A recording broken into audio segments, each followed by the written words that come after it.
Bon matin à tous et à toutes. Jeudi matin, comme suggéré par M. Pellado, je vous fais le plus beau sourire à vous tous ce matin. Que des bonnes nouvelles, mélangées avec quelques opportunités. Je vais commencer par une à la salle à manger. Je vais vous le communiquer. On ferme des sections, dans le fond, pour améliorer la vitesse du service. Vous comprendrez qu'on a une très grande salle à manger, puis quand on l'occupe des celliers jusqu'au piano, bien, ça fait en sorte qu'on en demande beaucoup à nos serveurs et en plus, il y a des risques d'erreur et d'oubli. On fait un peu comme les restaurants, on ferme des sections pour s'assurer de condenser, dans le fond, le plus de personnes dans une section pour améliorer le service. Fait que ceci va venir ici aider à combler aussi la lacune qu'on a d'opportunités de manque de main-d'œuvre. Vous avez pu constater qu'on a des serveurs qui sont retournés à leurs emplois à temps plein. Les hôtels sont réouverts, le casino de Montréal est réouvert. Fait que c'était comprenable qu'ils retournent, dans le fond, à leurs emplois à temps plein. Fait que, avec le personnel qu'on a présentement, on est en train d'essayer de trouver des solutions pour améliorer au maximum le service. Si vous avez des idées, vous pouvez les communiquer aussi à M. Pierre à la cuisine. Demain, c'est la journée, dans le fond, de reconnaissance des employés à travers tout le Québec. C'est la journée. Et nous, ici, j'ai décidé pour nos employés, demain matin, entre 7h et 8h, vous n'êtes pas invités pour celle-là. Je vais leur concocter un petit déjeuner, dans le fond, pour leur dire merci. De votre côté, si vous voulez leur dire merci, il va y avoir des cartes disponibles à la réception à partir de midi pour leur écrire un petit mot.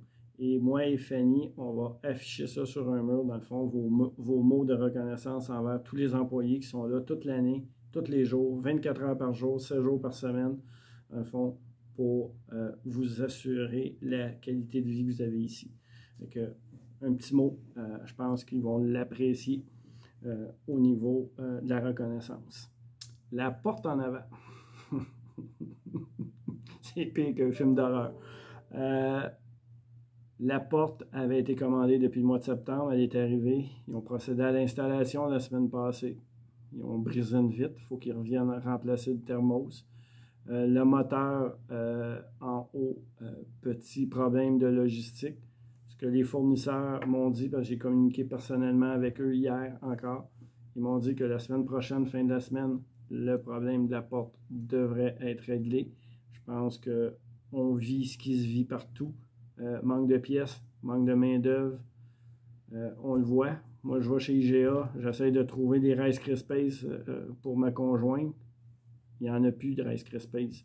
Fait que, présentement, on vit une période où c'est difficile, mais soyez assurés que toute l'équipe travaille très fort pour que cette porte-là fonctionne parfaitement vendredi prochain. La piscine. Ouais, il y a des rumeurs qui circulent. Éric est en train de l'inspecter, je suis allé la voir. On dirait que ceux qui ont procédé à la peinture n'ont pas fait un travail à 100% adéquat. On est en train d'évaluer ce qui se passe avec la piscine. Dans le fond, ce que je veux vous dire, soyez pas surpris si on la referme pour la revider, pour reprendre une partie ou tout le travail. C'est une chose du possible. Je vous reviens là-dessus.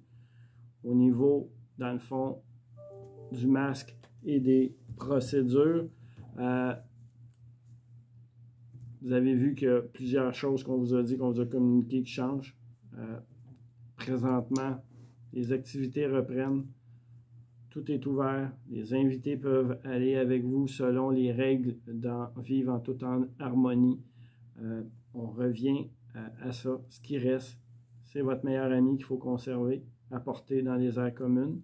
Et puis la distance, ce n'est plus 2 mètres, mais 1 mètre. Toutefois, tous ensemble, avec toute la belle responsabilité qu'on a, si jamais vous avez des symptômes de rhume, de grippe, en aviser dans le fond du département des soins, s'isoler le temps qu'on puisse faire un test pour ne pas mettre la résidence en éclosion. Je pense qu'il se passe tellement de belles choses présentement. Bien, je compte sur vous, dans le fond, pour ne pas mettre d'autres personnes à risque. Il faut être responsable, c'est tous ensemble. Si jamais qu'on a des symptômes, on s'isole, on lève la main, puis on va vous donner de l'aide. Fête de l'érable, on continue à aller s'inscrire. 23 mars, il ne faut pas l'oublier, on continue à aller s'inscrire à la réception principale. Demain, 14h, exposition dans le grand salon de nos artistes, de nos œuvres. Ça va être l'exposition d'art et tout ce qui va être à l'exposition. Les artistes vont être là demain, mais leurs œuvres vont être disponibles au grand salon jusqu'à mardi prochain. Vous vous rappelez, vendredi passé, il y avait une tempête de neige. Sylvie n'a pas pu venir jouer du piano pour vous. Elle va être là demain en reprise. Demain, elle est au salon. Il y a pas au salon, à la salle à manger. Il n'annonce pas de neige demain, fait qu'elle devrait être là pour vous jouer de la belle musique demain pendant l'heure du dîner. Demain, vu qu'il va y avoir l'exposition, il n'y aura pas de quiz. Demain, le quiz, dans le fond, est cancellé. Et puis, dernière nouvelle, l'été s'en vient, le printemps, même si ça ne paraît pas, il y a eu un comité de pétanque qui a été formé de 5 résidents. Et puis, je vais en savoir plus. Je vais vous communiquer plus d'informations à mon point de presse du 10 de mars. Là-dessus, on se parle la semaine prochaine. Bon vendredi, bon week-end, à la semaine prochaine.